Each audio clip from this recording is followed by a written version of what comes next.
दूर किसी जंगल में एक तोता मिर्ची बेचा करता था। उस जंगल में मिर्ची बेचने की दुकान सिर्फ उसी तोता की ही थी।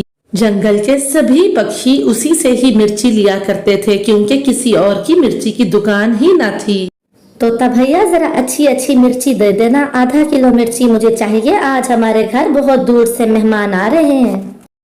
आधा किलो मिर्ची के 100 रुपए होंगे। मेरी मिर्ची के दाम कुछ ज्यादा हैं, क्योंकि मेरी मिर्ची बहुत अच्छी होती है और मैं दूसरे जंगल से जाके मिर्ची लेके आता हूँ बेचने के लिए।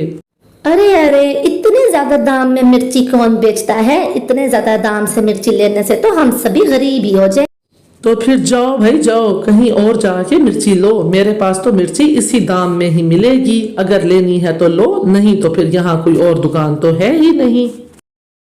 अब हम भी मजबूर हैं, क्या करें? दे दो भैया, आधा किलो मिर्ची दे दो और 100 रुपया ले लो। उसी जंगल में एक पारो चिड़िया भी अपने परिवार के साथ रहा करती थी। ए जी सुनो तो, आज काम से लौटते समय 1 किलो मिर्ची ले आना, हम अचार डालेंगे। कब से मन हो रहा है मिर्ची के अचार का। अरे तो अगर कब से मन हो रहा था तो पहले ही बता देती। ठीक है, आज मैं काम से वापसी के समय मिर्ची लेता आऊंगा। फिर राजू अपने काम से फारिग होके तोते के पास आ जाता है। तोते भैया, मुझे 1 किलो मिर्ची दे दो। मिर्ची का कितना दाम लगाया है तुमने? मुझे 1 किलो मिर्ची चाहिए। और सुनो, अच्छी अच्छी मिर्ची देना, साफ साफ। मिर्ची तो मेरे पास सारी ही बहुत अच्छी है, लेकिन दाम इसके 200 रुपए होंगे 1 किलो के। क्या 1 किलो मिर्ची के 200 रुपए? इतनी महंगी मिर्ची कौन बेचता है भाई? इस तरीके से तो मेरी सारी कमाई आज के दिन की यहीं लग जाएगी। ऐसा कहते हुए राजू चिड़ा मिर्ची नहीं लेता और वहां से उड़ के वापस पारो चिड़िया के पास अपने घर में लौट आता है। पारो, मैं मिर्ची लेने गया तो था, लेकिन मिर्ची वाला तो मिर्ची बहुत महंगी दे रहा था। वो तो 200 रुपए किलो दे रहा था। मैंने तो मिर्ची ली ही नहीं और मैं आ गया।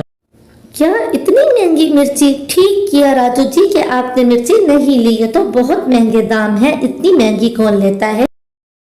पारो, मैं सोच रहा था कि इस जंगल में मिर्ची वाली सिर्फ एक ही दुकान है। क्यों ना हम खुद ही मिर्ची बोलें और हम अपनी ही दुकान लगा लें।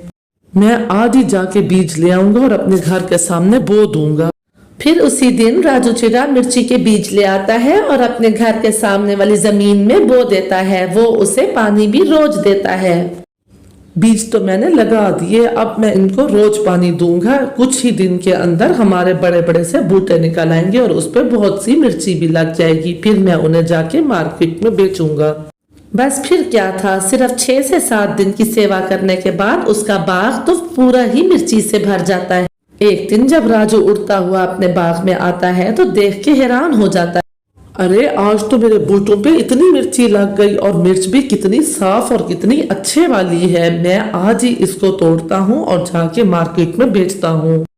मैं तोते की दुकान के साथ ही अपनी दुकान लगा लूंगा और रेट भी अच्छे दूंगा। सभी मुझसे ही लेंगे मिर्च। और फिर उसी दिन वो तोते की दुकान के साथ अपनी दुकान लगा के बैठ जाता है। अरे बाप रे, ये राजू चिड़ा ने भी यही दुकान लगा ली। अब तो इसकी दुकान ही ज्यादा चलेगी और मुझसे मिर्ची तो कोई लेगा ही नहीं। मेरे दाम भी तो बहुत ज्यादा है ना। मुझे कुछ ना कुछ तो करना ही होगा। मिर्ची ले लो, मिर्ची ले लो। मिर्ची आ गई, ताजी ताजी मिर्ची आ गई। बहुत अच्छा दाम है मेरा। आजो भैया, आजो पक्षी। फिर क्या था, बहुत जल्दी बहुत से पक्षियों की ग्राहकों की भीड़ लग जाती है, क्योंकि उसका दाम तोते से आधा था और मिर्ची भी उसकी ताजी और अच्छे वाली थी। ये लो बुलबुल बहन, तुम्हारी 1 किलो मिर्ची और इसके पैसे हुए सिर्फ 100 रुपए। अरे वाह राजू, इतने कम कीमत में तुम मिर्ची दे रहे हो। 1 किलो मुझे भी दे दो। उसी जंगल में एक कालू कौवा और गोरी कवि भी रहते थे। वो चिड़िया और उसके परिवार से हर वक्त जलते रहते थे। कालू जी, ये चिड़िया के तो तेवर ही बदल गए हैं। पारो चिड़िया के साथ कुछ ऐसा करो कि उसकी सारी अकड़ निकल जाए। हाँ गोरी, राजू चिड़ा के इतने अच्छे हालात तो मुझसे भी बर्दाश्त नहीं हो रहे। कुछ ना कुछ तो करना ही पड़ेगा। तो फिर देर कैसी? दुश्मन का दुश्मन दोस्त होता है। हम तोते से दोस्ती करते हैं और तोते को तुम वर्गलाओ कि तुम्हारी दुकान इसकी वजह से खराब हो रही है। हाँ, मैं आज ही तोते से बात करता हूँ और उससे कहता हूँ इसकी जो खेती है ना मिर्चों वाली, उस पे तुम कब्जा कर लो, क्योंकि तुम ही तो मिर्चों के व्यापार हो। सब यही समझेंगे कि मिर्चों की खेती तुम्हारी ही है। जो इन दोनों पति पत्नी ने साजिश रचाई थी उसको पूरा करने के लिए कालू कौवा तोते को ढूंढने के लिए निकल पड़ता है। थोड़ा ही दूर जाने पे उसको तोता मिल जाता है। अच्छा, तो ये तोता यहाँ बैठा है, ये भी बहुत परेशान है। यही वक्त है, लोहा गर्म है, उस पे अपनी ज़र्ब लगा ही देता हूँ। अरे मिठू भैया, देखो ना तुम्हारा काम कितना अच्छा चलता था और अब उस राजू चिड़े की वजह से तुम्हारा काम कितना खराब हो गया है। मेरी मानो तो तुम उसके मिर्ची के बाग पे कब्जा कर लो, कोई मानेगा ही नहीं कि ये तुम्हारा बाग नहीं है। तुम सबको कहना मेरा ही बाग है, क्योंकि सब जानते हैं कि शुरू से व्यापारी तुम ही हो मिर्ची के। जब तुम कहोगे कि ये बाग मेरा है तो सबको ही यकीन आ जाएगा। फिर क्या था, तोता उसकी बातों में आ जाता है और वो कालू कौवे के साथ उड़ता हुआ राजू के बाग में चला जाता है।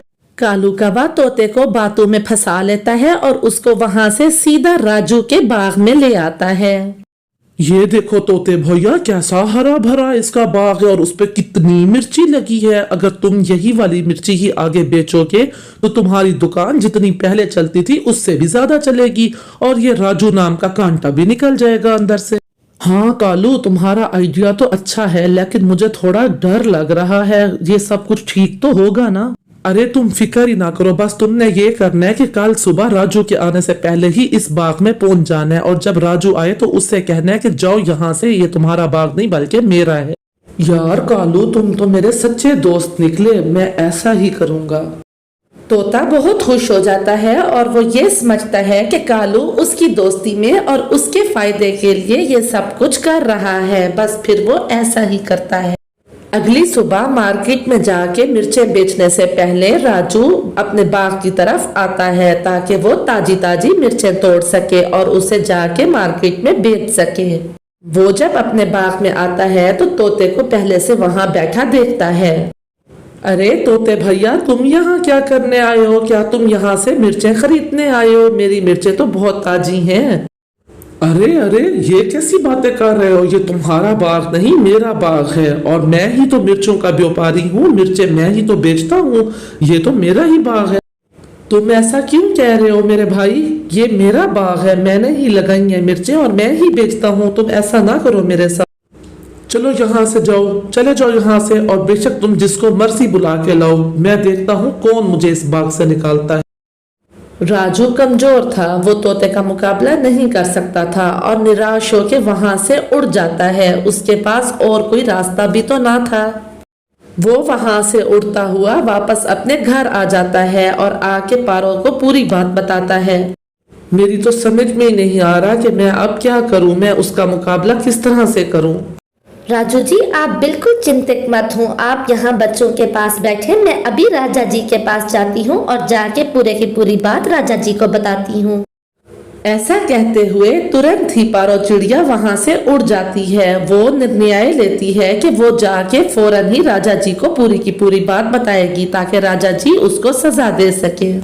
फिर पारो राजा जी के पास आते ही राजा जी को पूरी की पूरी बात बताती है कि किस तरह से उन्होंने मिर्चें लगाई थी और मिर्चें बेचा करते थे, लेकिन तोते ने उनके बाग पे कब्जा कर लिया है।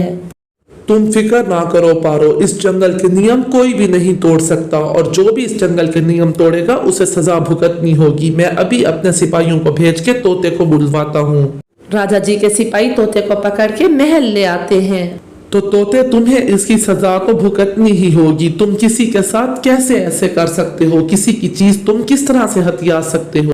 राजा जी मुझे माफ कर दे, मैं ऐसा सब कुछ नहीं करना चाहता था। मैं तो कालू कौवे की बातों में आ गया था, उसने मुझे बहका लिया। सैनिकों, फौरन कालू कौवे और तोते को जेल में बंद कर दो, सजा तो दोनों को ही भुगतनी होगी। फिर क्या था, राजा जी के हुक्म पे राजा जी के सैनिक कालू कौवे को और तोते को दोनों को ही जेल में बंद कर देते हैं। इस तरह से दोनों को ही अपनी किए की सजा मिल जाती है। तुम्हारी वजह से मुझे भी जेल की सजा काटनी पड़ रही है। तुम बच्चे थोड़ी ना थे, मेरी बात ना मानते। तोता तो रोए चला जा रहा था, लेकिन अब क्या हो सकता था। ऊपर वाले का बहुत बहुत धन्यवाद कि उसने मुझे मेरा बाग लौटा दिया और अब मैं आज से फिर से अपनी मिर्चें बेचने के लिए मार्केट गया करूंगा। कहानी अच्छी लगे तो चैनल को सब्सक्राइब कर दीजिए। Bye bye.